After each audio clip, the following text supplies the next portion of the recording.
Good evening. The aftermath of Galwan is continuing to dominate all attention and all the headlines, and that's the way it should be. We've had the Congress leader Rahul Gandhi coming out and questioning why Indian soldiers were allowed to walk into an ambush unarmed, to which the External Affairs Minister has said that they were actually armed.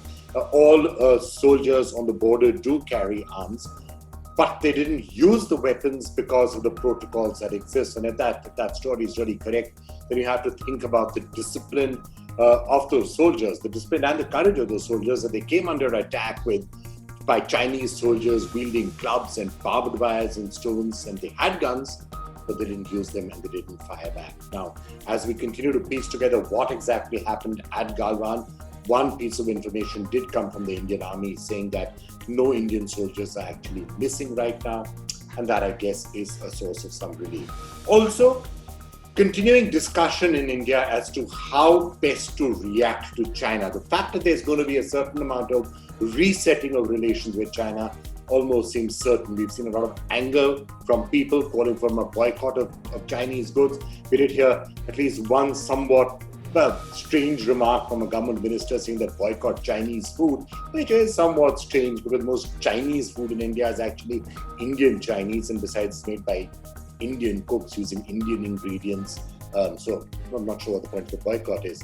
But more meaningfully, we've started to see some contracts, for example, being cancelled. The railways cancelling one particular contract with a Chinese company.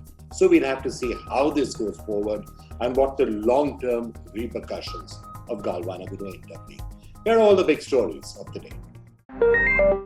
India on Thursday reiterated that China tried to change the status quo along the line of actual control unilaterally while the two countries were engaged in diplomatic and military level talks to resolve the standoff at the border. The Ministry of External Affairs again asserted that all activities were conducted within the Indian territory. The Chinese side departed from the consensus to respect the LAC in the Galwan Valley. On the late evening and night of 15th June 2020, a violent face-off happened when the Chinese side unilaterally attempted to change the status quo there. They took premeditated and planned action. Given its responsible approach to border management, India is very clear that all activities are always within the Indian side of the LAC. Responding to Congress leader Rahul Gandhi, who had asked the government as to why Indian soldiers who were killed in Ladakh clashes were unarmed, Minister of External Affairs S. Jaishankar on Wednesday said all troops on border duty carry arms, especially while leaving their posts. He said those troops posted at Galwan Valley on the 15th of June also carried arms, but there was a long-standing practice as per the agreements in 1996 and 2005 to not use firearms during face-offs. Earlier, Rahul had trained guns at the Narendra Modi government, questioning who sent the soldiers unarmed and also asked who was responsible for their deaths.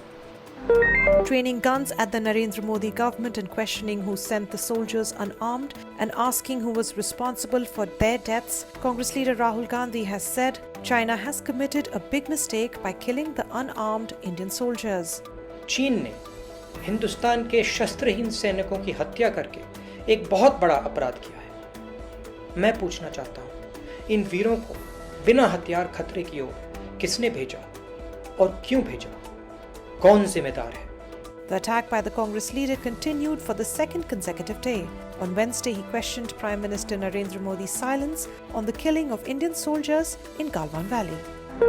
India has rejected Chinese Foreign Ministry's claim on the Galwan Valley, asserting that this was exaggerated and untenable. In a sharp rebuttal late on Wednesday night, New Delhi also reminded Beijing about the phone conversation between the foreign ministers of the two countries, who'd agreed that the overall situation should be handled in a responsible manner. Making exaggerated and untenable claims is contrary to this understanding, External Affairs Ministry spokesperson Anurag Srivastav said in his rebuttal released around midnight. Amid the ongoing row with China in eastern Ladakh, the Indian Air Force is pushing a proposal to the government for acquiring 33 new fighter aircraft, including 21 MiG-29s and 12 Sukhoi 30 MKIs from Russia, as per reports. This addition to India's firepower is an emergency purchase by the Indian Air Force and is worth over 6,000 crore rupees. ANI reports that the proposal would be placed before the Defence Ministry for its final approval next week at a high-level meeting. China has said that India must not underestimate its firm will to safeguard its territorial sovereignty. The comments were made by Chinese Foreign Ministry spokesperson on Twitter. She said in her first tweet that India must not misjudge the current situation or underestimate China's firm will to safeguard its territorial sovereignty. She claimed in a follow-up tweet that Indian frontline troops broke the consensus and crossed the line of actual control, deliberately provoking and attacking Chinese soldiers and officers, thus triggering fierce physical conflicts and causing casualties. The remarks come a day after the External Affairs Ministry rubbished Chinese military's claim of sovereignty over the Galwan Valley in eastern Ladakh. As tensions run high after the violent clash in Ladakh that left 20 Indian soldiers dead, a first set of actions have been initiated against Chinese businesses in the country. A Chinese engineering major has lost a significant contract with the Indian Railways, which has cancelled Delhi-Meerut semi-high-speed rail corridor owing to what it said was poor performance. On June 12th, the Chinese firm Shanghai Tunnel Engineering Company was the lowest bidder for the 5.6-kilometer long tunnel to be built as part of the 82-kilometer long Delhi-Ghaziabad-Meerut corridor. State-run telecom giants BSNL and MTNL, on the other hand, have been instructed by the Department of Telecom to stop using equipment supplied by Chinese companies like ZTE and Huawei. Amid tensions with China on Ladakh border and boycott China calls, Union Minister Ramdas Athavale has opened a front against Chinese food. The minister has demanded a ban on restaurants selling Chinese food and has called on people to boycott Chinese food. Earlier, the minister had made news for chanting "Go Corona Go" slogans against the coronavirus.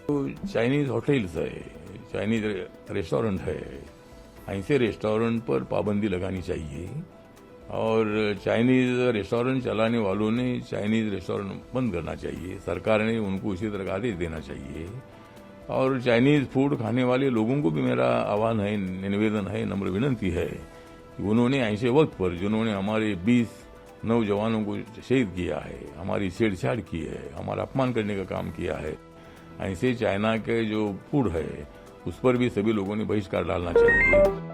A day after inconclusive talks over the face-off on the line of actual control, a Major General of the Indian Army is holding talks with Chinese military officers at Galwan Valley, media reports said. The talks are being held in the Galwan Valley, where violent clashes between India and Chinese soldiers took place on Monday night. At the moment, there are no signs of the Chinese disengaging from the area, reports said, quoting sources. Prime Minister Narendra Modi on Thursday said that he was deeply grateful after India was elected unopposed as a non-permanent member of the United Nations Security Council. Deeply grateful for the overwhelming support shown by the global community for India's membership of the UN Security Council. India will work with all member countries to promote global peace, security, resilience and equity, Prime Minister Modi tweeted.